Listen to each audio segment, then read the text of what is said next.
The following program may contain strong language and mature content.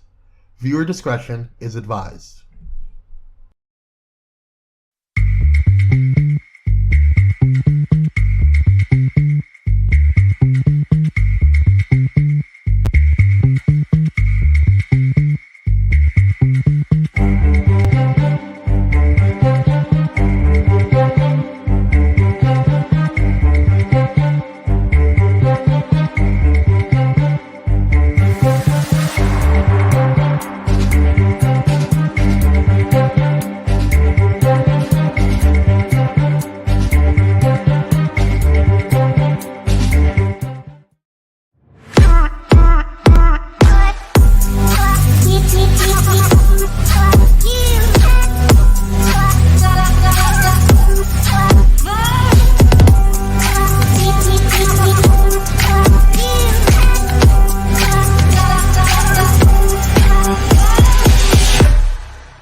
Good morning, good afternoon, or good night, because you could be watching this at any time of the day. It is your fave out here duo, Ryan D from Healthy Him and Dwayne V from the Networks program. Hey. I almost forgot the camera was right here and not right here because I was looking at myself. You sure was. And the computer was, and I was like, I need to look at y'all, okay? Mm-hmm. Yeah. Okay, welcome back to the Healthy Him Show. Okay, every Tuesday, 4:30 to 5:30, we are live on Out Here and Pyro Media Network. Speaking of Pyro Media Network, I just want to thank Pyro Media for always producing us so beautifully. You know, APLA Health for giving us the jobs that we have, and CDC for bringing the Muncie Hunty. Okay, without them, we would not be here. So thank y'all. How you feeling, co-host? I'm feeling feisty, co-host. Honestly, we had a meeting beforehand, and it's a lot of passive aggression in the professional world. And I just, I'm not. So. It got my blood flowing, but for no reason, because I don't have no problems. I don't. So I'm a chill. Chill. How are you, co-host? I am okay. I'm good. It's been a hectic day, y'all. I've been ripping and running and running and ripping. Okay, and I've been doing all the things. Literally, like busted up our set, real quick. But we put it back together. Yeah, it looks pretty fine. Okay, right. You would have never knew. How would you know? You just said something. You just said something, so they know. They know. But let's just talk about what we do here first off, because people don't know. They like, what is Out Here? Right, what is Out Here, child? So Out Here is a sexual health clinic, okay? But we is from community resources, so there's two parts to it. So I'm gonna start with Healthy Him. Healthy Him is my program, okay? We focus on Black queer men from 18 to 39. We can get you an HIV test, both at home, which is our swab and chill kits, and you can come into the clinic and get a HIV test, instant prick, and also STI for $50. But if you I want to do that and get the monkeypox vaccination, because monkeypox is running rampant right now, you get an additional $50 on top of that. So that's $100 total just for getting your testing. Ooh. Okay, that's HIV, STI, and monkeypox. Boom. Next. Okay, and now to the best program at Out Here Network. So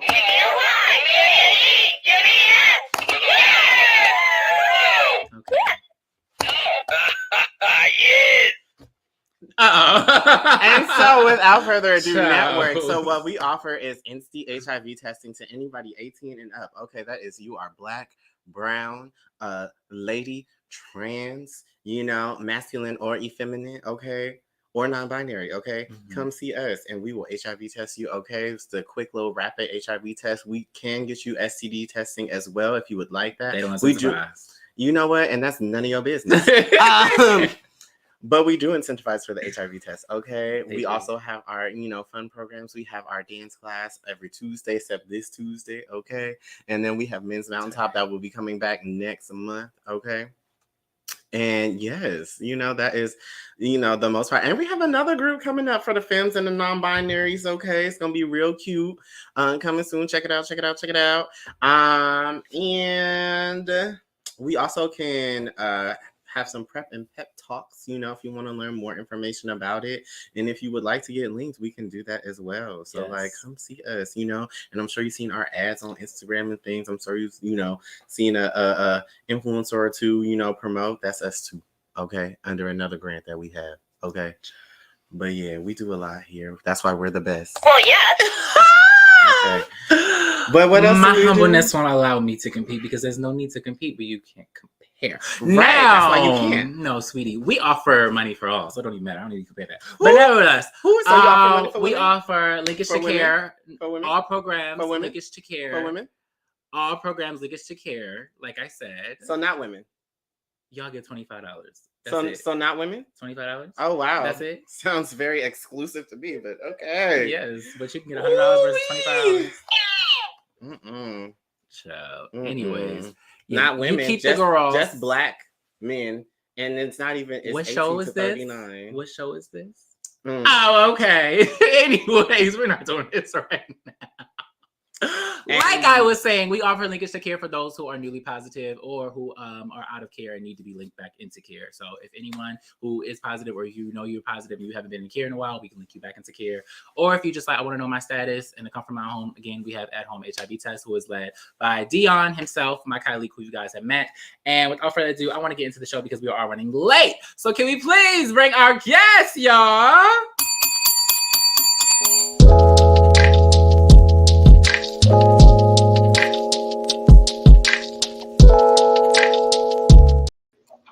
Hello, Kevin.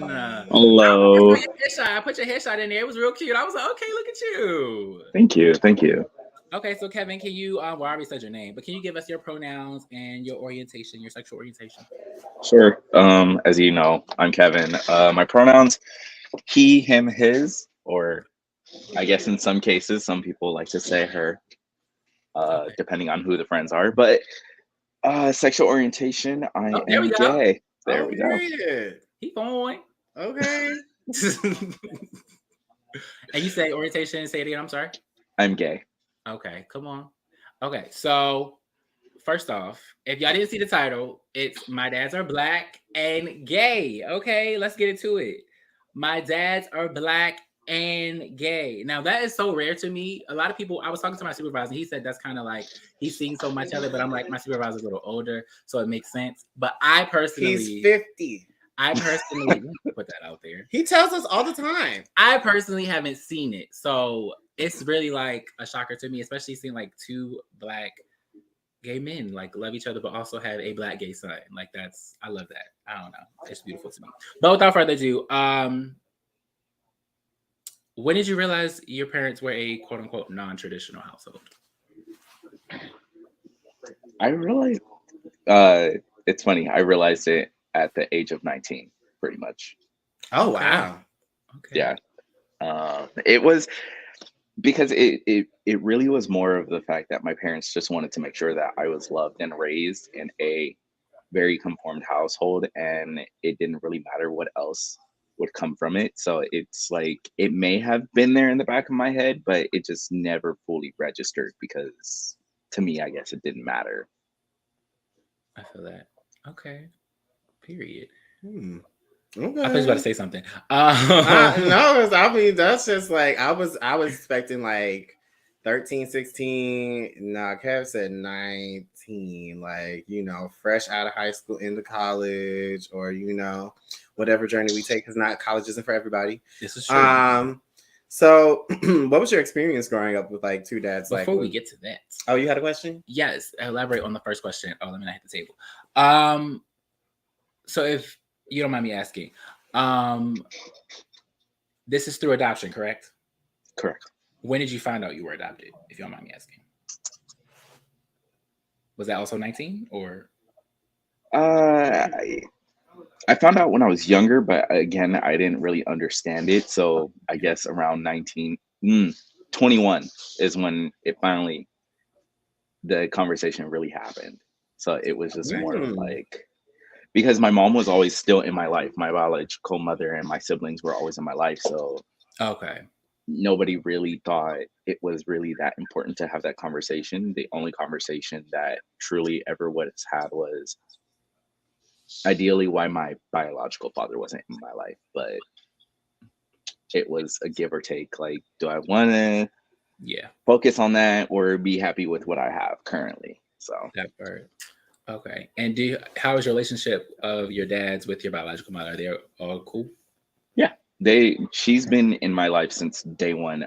Growing up For the first 7 years of my life, we were all next door neighbors. I grew up in North. I was born in Northern California. We grew up.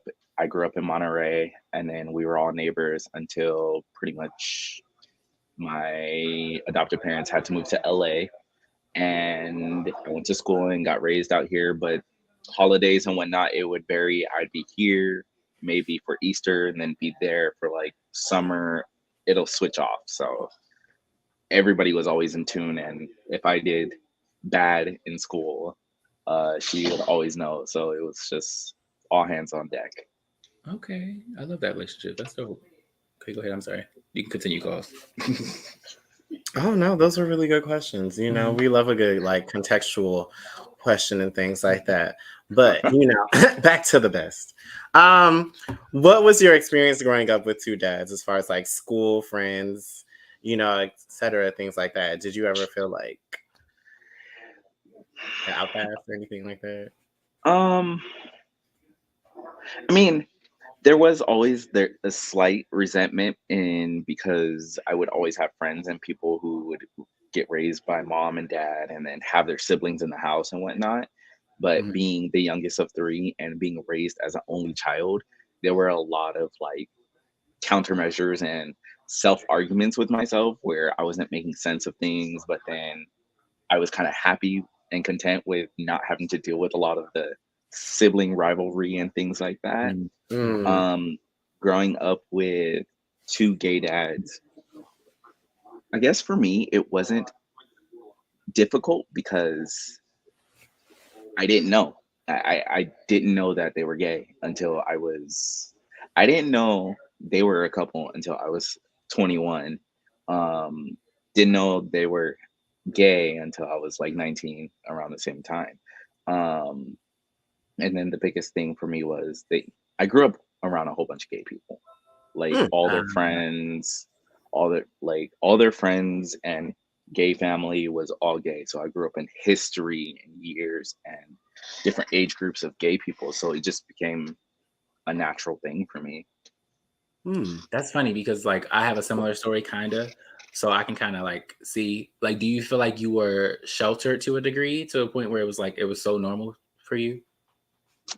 I wouldn't say sheltered because they were very adamant on making sure like to always protect myself no matter the sexuality, because they weren't really big on sexuality with me. They weren't really big on like colorism or anything like that. It was just more of get along with people and love who you want to love and let love be loved. So it wasn't really so much of, oh, like we need to make sure that if he's gay, this, that, and the other, he does this. I would say on my end, it kind of made me retract from the gay community a lot more than it should have influenced me to be more inclined to be into the gay community. Elaborate on that. Like, why did it kind of this is a strong word, but repulse you a little bit? Let me take this off. It's getting hot, y'all. It repulsed me. Easy question, because they grew up, like I said, around a whole bunch of gay people, and they were in so many communities, and they were in so many like organizations. They were in the meantime, they were in several other groups and things like that. And at one point, they were in committees for like the AIDS walk and Pride and things like that. And it became this concurrent thing where I was, and I don't like to gloat, but I was the child of the LGBT community because they were so well known that it didn't matter. I can go out to the mall or in things like that, and I would see somebody that they know. And it just kind of repulsed me because I'm like, I don't want to go anywhere. I don't want to go to a club or something like that. And then it gets back to them. And I was just like, I have too much of this in my life already. So let me just not do anything with it. So. Okay. Life of, parental activists. Got it. Yeah. So how did your parents essentially affirm you or create a sense of normalcy in your life?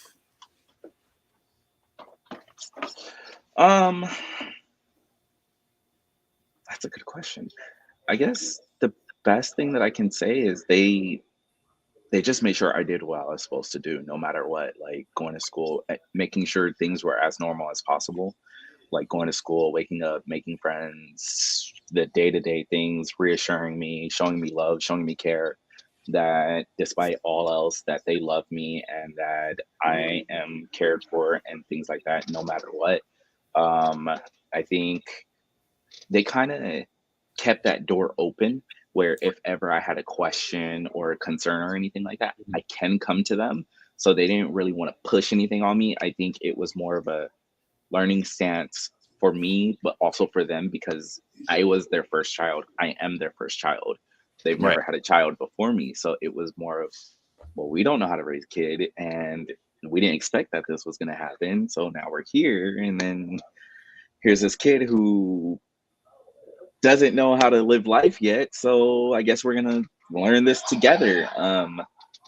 So, I mean, it made it that much more fun because they've incorporated me in a lot of things. Like from growing up, I was in sports and then I went to Boy Scouts and then I was incorporated in a lot of stuff. So I think today, currently, I would find myself more into wanting to be an activist or doing things in the part of the LGBT community, maybe not on their level, but because to see how much they've done and how much they've accomplished and how much they push me to, no matter what, always push to help, always push to do better, always push for greatness. And even when you fail to succeed, go ahead, take that fail and take that loss, but then try a different route and just build up from there. I know that's right. Period. So what negative effects would you say you've had with having two Black gay dads? If any at all. Yeah, that's true. Outside of, the obvious one that you mentioned earlier about like being the blue ivory of the gays. Mm-hmm. I would say for me, one of the biggest ones was I personally, there's always been a personal struggle. There's always been a personal struggle that I've always encountered, as well as one of the concurrent things that's always happened was the number one question that I'm not going to say hate it, but expect is, oh, do you think by living in a gay household that influenced you to be gay? And that's always been a struggle for me. But the biggest struggle for me was my perception of my sexuality. Though I may say gay, but that's because to the norm of everybody has to put a label on something. Right. And in order for people to make sense of it, is just say it. But in my own head, my own understanding, as my parents have always taught me, what makes sense to you will never make sense to anybody else. That's true. I'm just the type of person, I like who I like. Like if I like you and you like me, we go from there. I go based off of personality rather than appearance, because we can change our appearance at any given point. I mean, I've dated a trans, I've dated a person going through the transition, I've dated men, I've dated a woman. I mean, there's also preference, but I would say that's just the biggest struggle, is that always self-conflict. Like, if I grew up in a different household, would I still be the same? Would I have that much more respect for gay people, or would I resent them, or things like that? So and that's funny that you said that, because I recently had a conversation again with my supervisor, and who's 50. I cannot. But we talk about how queer is an umbrella, and it seems like queer is always used in a white community, but they stole it from us, and it's really our thing. And I feel like gay, bisexual, pansexuality, demisexuality, all that falls under queer. Yeah. So like, I feel like whenever I say anything, I'm like, I'm queer, because I'm also attracted to trans women. I'm also attracted to trans men. I'm also attracted to men. So it's just like, yeah, not cisgender women though. So I like everybody. But yeah, it's just like, I don't know. It's an umbrella. So I get what you're saying, for sure. But and the reason I keep mentioning his supervisor's age is because that is a whole different era altogether. They're a little bit more closed off. So I never really know what's going to follow with these conversations with his supervisor. So it's more like a disclaimer than a shade, okay? Just in case he's watching, because, he's loud and proud, and I would be loud and proud too when I get there. But actually, probably not. I'm going to be real quiet about it. I'm be like, how would you think I am? I'm screaming. but no, back to the show. How was your coming out process?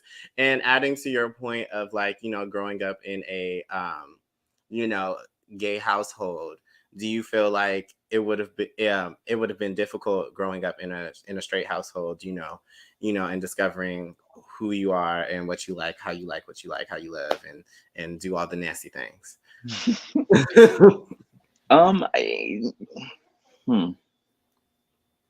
That's a very good question. Answer. So, I would say the answer to that question was, I don't think there would have been much of a difference because I've always been personal. And even with like shifting between being raised here and going to visit my mom and everything like that, I've always been personal. I've never been that person to just like, I can be open. I can be like, if I'm comfortable with you and if you ask me a question, I'll honestly answer, but I've never been one of those people that's like, oh my God, It's more of a, I don't kiss and tell. Like if you know, you know, if you don't, you don't. And I think the coming out process for me was, it's funny because I say this all the time. I've never actually came out. Never actually came out. I've never, I feel that. To my parents and to my family, I've never actually said the words. I've never said like, oh, I'm gay or I'm bi, I'm this. I think somewhere in my teenage years, I did say I'm bi, but then that quickly faded. And then it was just, because I think there was always this understanding of like, well, he's going to like what he likes and he's going to do what he wants to do and things like that. And they're going to support me either way. So they were very strict on, don't worry so much on your sexuality and the persona, worry about the reputation and who you want to be seen as. So you can either be seen as that little gay boy from LA and things like that, or you could be seen as Kevin Williams, who, yes, is a part of the LGBT community, but is career driven, is goal driven, is this, that, and the other. And I look up to my parents. I look up to my dad, especially because he's a lawyer. He's in the LGBT community. He's a lawyer. He's a LGBT advocate. He's traveled. He's been to the White House. He's done so many different things. And he's never let being in the LGBT deter him or let it be that clutch in, oh, I'm going to have the upper hand because I'm in the LGBT. If you know, you know. If you don't, you don't. So it's always just been kind of like that open door policy. I love that. Well, we're going to continue this conversation after our brief commercial break. Thank you so far for answering the question. So early, child. Yes, we right back after this break.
Are you in need of a quick and easy way to know your HIV status?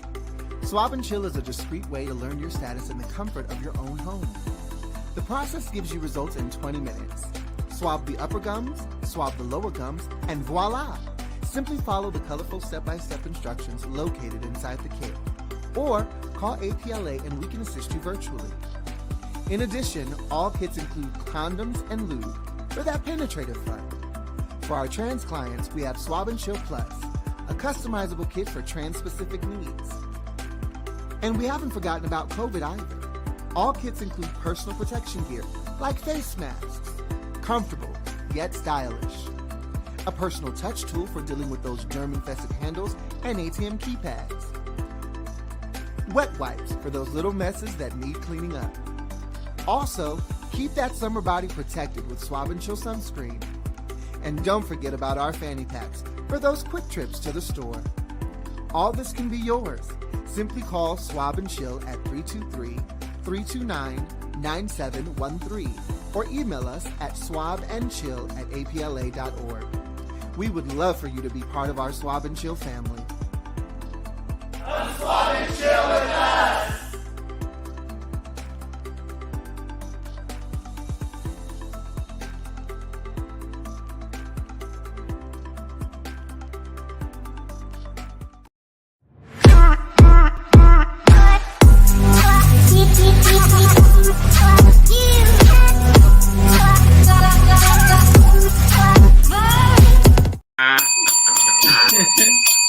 And we are back.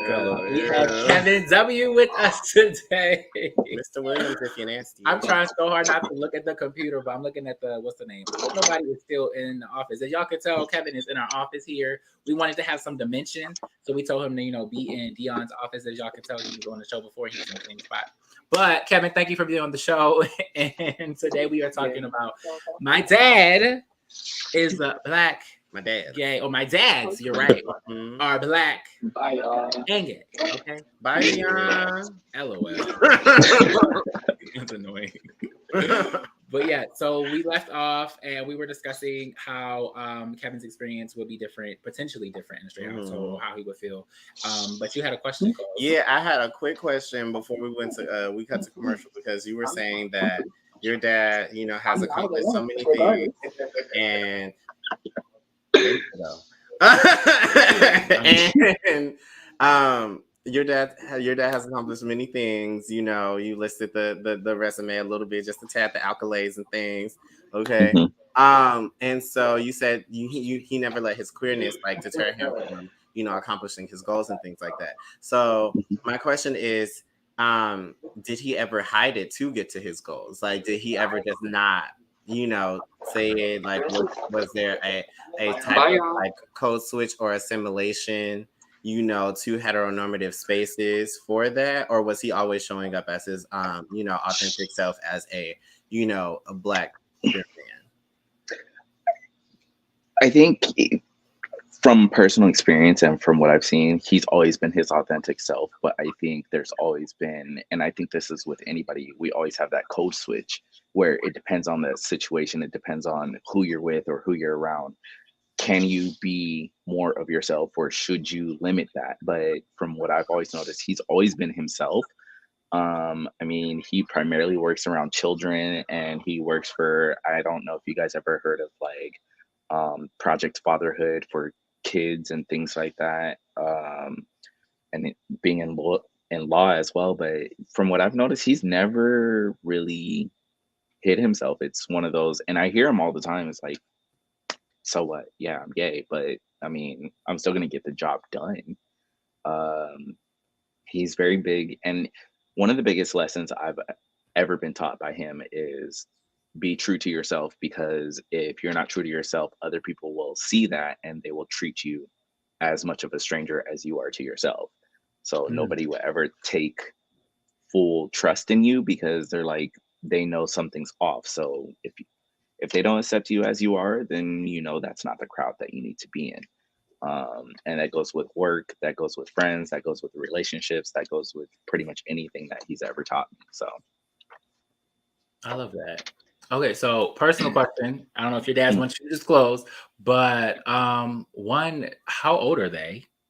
And two, are they feminine presenting, masculine presenting, in between? What are they? What's the vibes? Ooh, good question. So there's my godfather, who he just turned 64. No. 64. And then there's my dad, who's 53. Okay. Now, as far as their traits, my godfather is more of the nurturing and more of, I'm not going to say feminine, but more nurturing. He's more of that, he takes that motherly role, because my dad has always been more of that grounding, more of the hardworking and making sure that their structure, they both do it, but That's an He's energy more, thing, yeah. Because energy is different than presentation. Because yeah. you can So fluctuate in your energy. People fluctuate in their feminine and masculine energy, but like they both present as masculine individuals, correct? they both present as masculine individuals, but I mean, they have their moments of being feminine. Like I said, it really is on with the crowds because I can Gotcha. hear them with their friends and be like, hey, girl, like this, that, and the other, Right. and And that's cackling. But then when it comes to me, there is that code switch. It's kind of like one has to be the nurturer, the other has to be more of, the stern one. what are you doing? What's your plans for the next 5 years? Like, what's the next moves? Like, we can't just stop here. So, and again, sometimes it's switch. My dad's always traveling, so if he's not here, my godfather takes on the role. And then if my godfather's not here, my dad takes on the role. But there's always been 100% like connectivity with them and me. So it's never been like good cop, bad cop. It's bad cop, or good cop. Then there's maybe still a bad cop, but then also a good cop, depending on the situation. Right. I love that. I do too. I love that. That's cool. Yeah, because the stereotype, from the movies. I'm not going to blame it all on the heteros, but the stereotype from the movies is it always has to be like a good cop, bad cop type situation. So I love that they're always on the same page, on the same accord of like how they're going to approach you as their child. So that's beautiful. But did you ever, or do you ever feel the need to live up to their expectations as a young Black queer male? Ooh, excuse me. Yes. Okay. Give me gas. Yes, I do, daily. And there are many people that could account for it. And that goes back to the conversation earlier and me saying I retracted myself from the LGBT community because of that high expectation of seeing how much they've done, how much of an advocate they are, and things like that. And I don't want to feel like I do something to screw that up and tarnishes their name or anything like that. So I just limit myself in what I do, but then also being that advocate of seeing my parents always thriving, always doing good, and things like that, that I kind of put myself in that expectation. But then there's also, I know that there's that expectation from them that's like, well, if we can do it, I know he can do it. And then it's, like I said, there's a lot of those self battles because I know their expectation may not be a lot higher than I think it is, but it's because I see them doing all these things and I'm just like sitting over here like, okay, what am I gonna do? I guess, yeah, I struggle with living up to their expectations. I mean, they reassure me all the time, like, hey, you're doing good, or hey, you can do better, this, that, and the other. But then, sometimes you kind of feel like that's not good enough. Like, I'm missing something. So. Right, we are our harshest critic. But to add to that before we move on, would in those moments, because I know they probably have varied over the years, but today, presently, what do you feel like is that something that's missing, or what do you feel like you could be doing more of? Like, where do you feel like you're falling short as a Black queer male?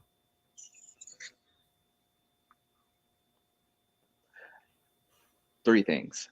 One, I feel like I'm falling short on myself because having grown up, like I said, in a gay household and gay plethora of people, I'm falling short on myself in being able to truly accept myself and simply say, like, you know what, this is my life, this is my lifestyle, and it is what it is, and just truly be happy with it.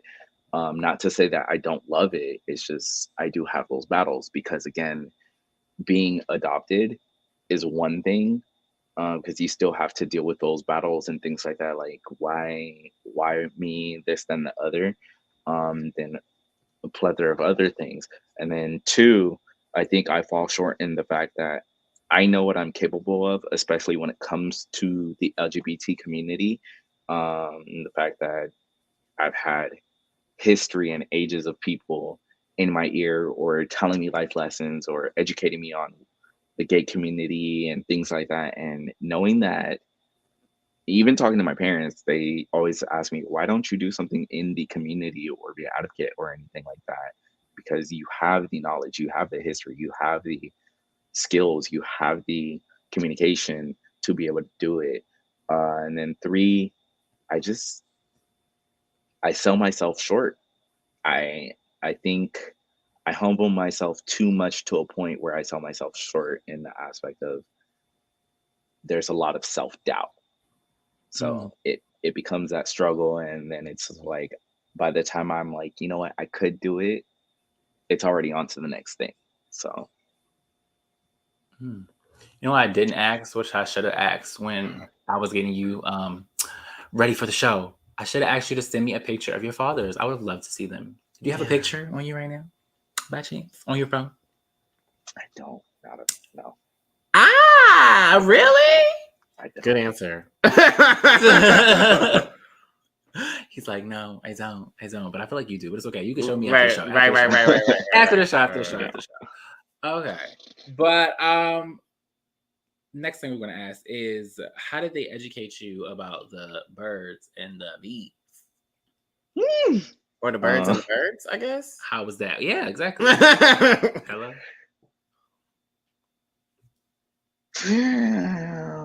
I know. If you remember it. I'm trying to think. I don't think we've ever had the conversation. We've never had the conversation because I think essentially we all kind of knew. I knew what to do. Oh wow.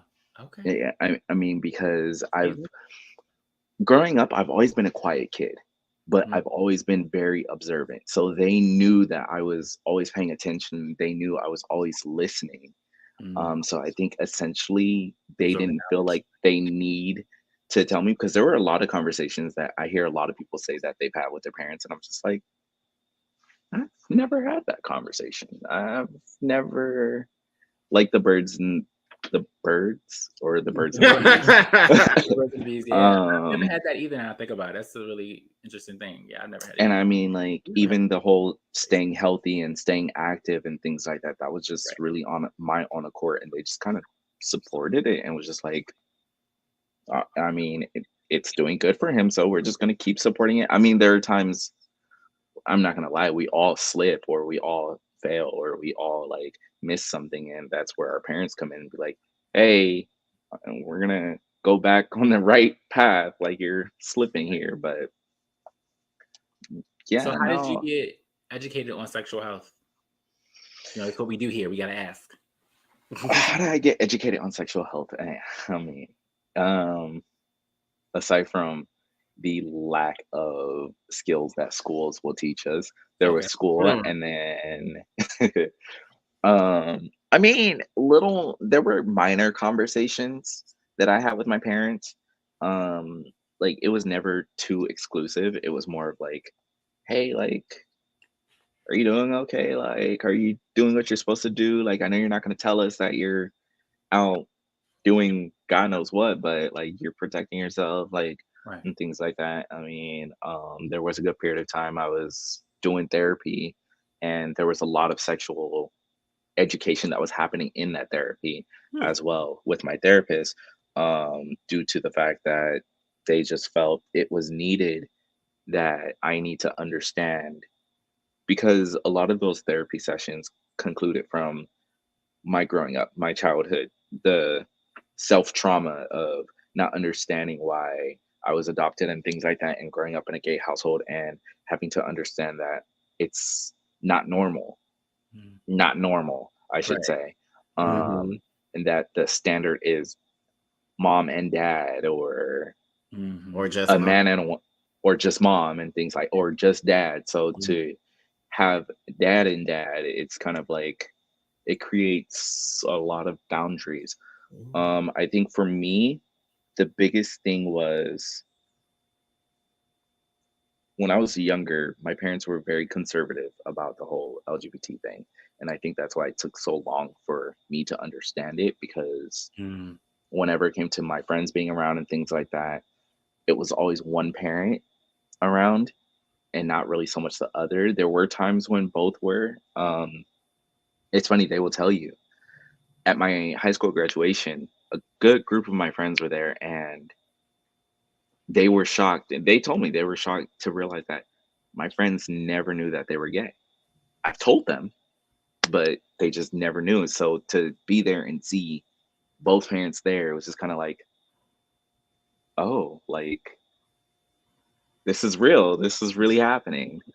So I love that. Do you think, obviously, probably, but how do you think your experience would have been growing up with like two white gay dads? Because you know they love to adopt black kids. Let's just flip it all around. Let's say your dads were white men. Oh no! How would this experience change for you? And this is my personal opinion, not a reflection of Healthy Him Live, the show. Okay.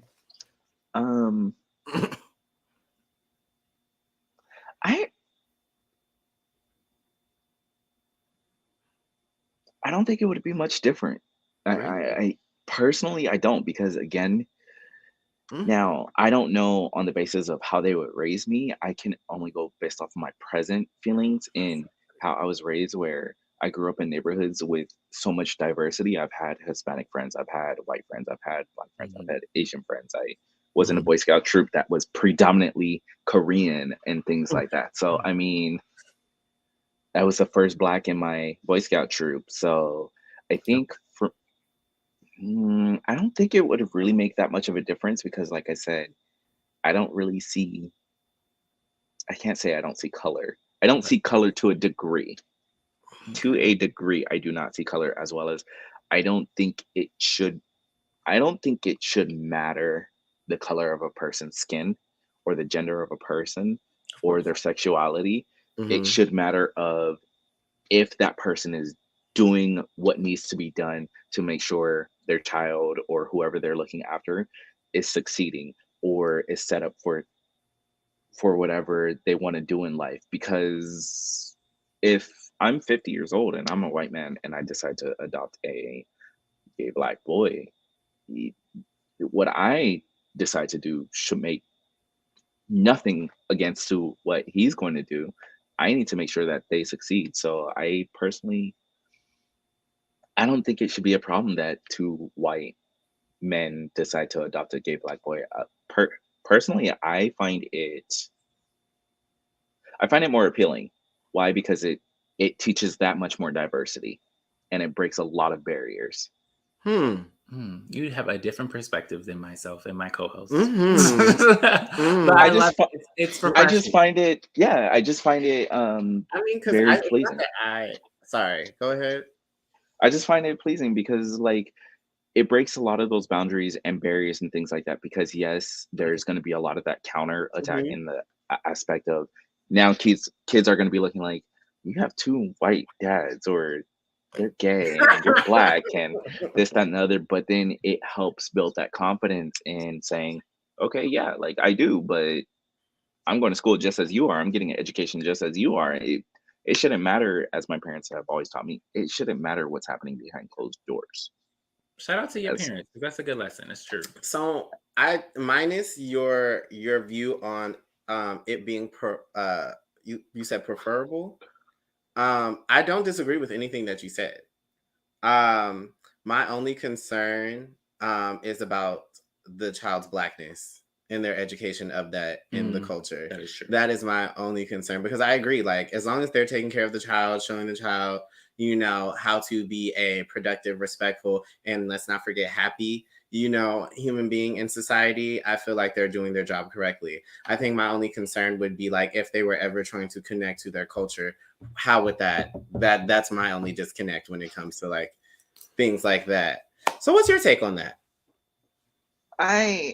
Again, it's behind the closed doors, but then there should be that open opportunity and open policy of, yes, if there are two gay white men taking care of a black child, I mean, essentially we can't tell a parent how to parent.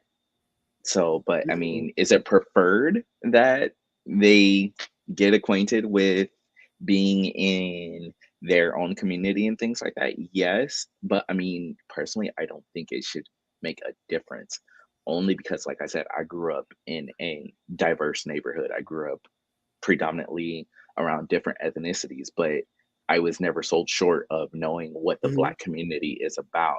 Now, at Yeah. the end of the day, I feel like personally it is up to the child to decide, well, do I Yes. want to be condoning this kind of climactic community, or do I want to continue down this path? Because I mean, who knows?